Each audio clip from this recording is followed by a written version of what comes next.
Saya dengan JNT almost 3 year lah, mau masuk 3 years. Saya bekerja dekat JNT selama 2 tahun. Kerja sudah hampir 7 tahun. Kalau bawa lori 2 tahun.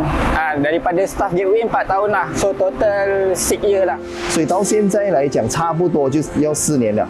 6年吧，在这体路里面的成长。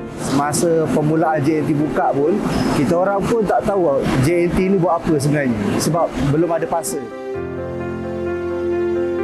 里面那个时候极兔是比较 established， 然后大家讲到快递就会讲到极兔嘛，所以我就想要尝试一下 extraordinary 的，就跟与众不同的这种工作。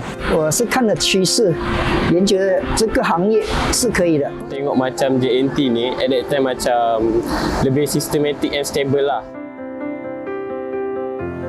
I ni dulu sejenis yang bukan bertanggungjawab punya orang.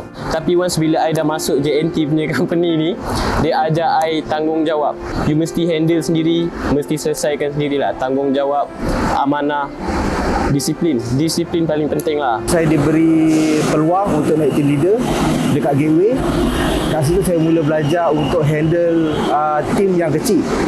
Itu bila sekarang saya diberi peluang lagi untuk naik ke supervisor level, tanggungjawab tu lagi besar dan bagi saya itu satu cabaran yang baguslah untuk diri sendiri. Paling penting saya kena confident.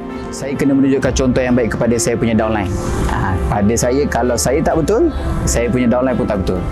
我觉得我最大的改变是，我可以在一个比较高的这个层次去思考问题，就是为什么我们要做这个东西，然后更多的考量是我们做了这个东西过后呢，对于公司的发展，然后公司会得到什么利益。 从执行者到管理者，到慢慢意识到经营，所以慢慢就是把我们的格局打开了。 Once you dah masuk bidang logistik, everyday is your challenge. Kalau you tanya I, time sale lah. Time sale you mesti kena mau jaga you punya timing sampai gateway. Kita tak tahu bila ada lori breakdown. Pada waktu malam ni penglihatan pun kadang-kadang tak berapa terang. Kadang-kadang ada setengah jalan yang tak ada lampu yang terang lah. Nervous tu adalah sebab kita bawa kenderaan berat, kenderaan besar. So kita kadang-kadang kenderaan yang kecil ni yang buat kita dalam bahaya sebenarnya. 自己的这个可能安排不当啦，或者产能不足这样问题，那个时候也是很痛苦啊。对啊，就我不能讲有最大的挑战了，因为所有我在当时认为是很难的，我是最难的时候的那个时光，但是我现在看回去，那不也走过来了吗？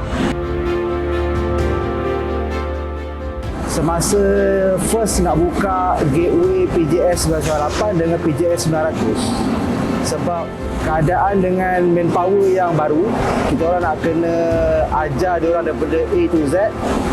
Lepas tu dengan volume yang besar, cara kita nak jalankan operation yang lancar. So department saya totally memang saya seorang saja dan slowly saya hire orang, hire my team sendiri, create my team sendiri. So nak develop diorang punya skill, develop SOP, develop flow tu.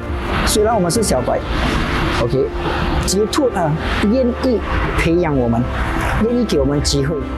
我们的文化是不一样一点，是要你能干，他能给你，你付出，他会给你。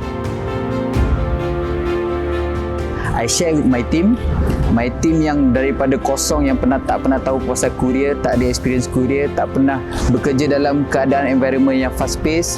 So dia orang dapat improve diri dia orang juga. Saya rasa gembira sebab JNT bagi I opportunity dekat I untuk I share dengan I punya team. Itu yang menggembirakan I dia sebenarnya. Saya rasa bangga lah sebabnya saya dapat berkhidmat untuk orang Malaysia, tolong hantar barang apa semua kan.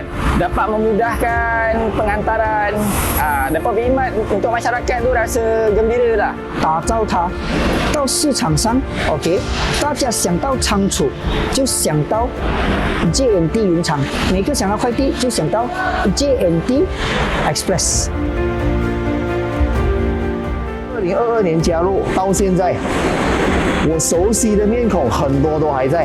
然后我希望接下来的5年、10年，如果公司还需要我的话，我还在的话，这样同样的面孔，大家一起去打拼努力，然后看到生活上面会有越来越好的这个改变。 Nanti makin dipercayai oleh customer-customer di kat Malaysia. 我也希望我可以跟G2还有体系一起成长，迎接更多新的挑战。 dapat memudahkan rakyat Malaysia. Semangat JNT. Hello guys, I'm Shah from PJS 900 Klang Gateway. Dari SJR 477. 祝马来极兔8周年快乐！ Happy Anniversary JNT ke-8 tahun. 在一起有未来。 Be together, better future. Peace.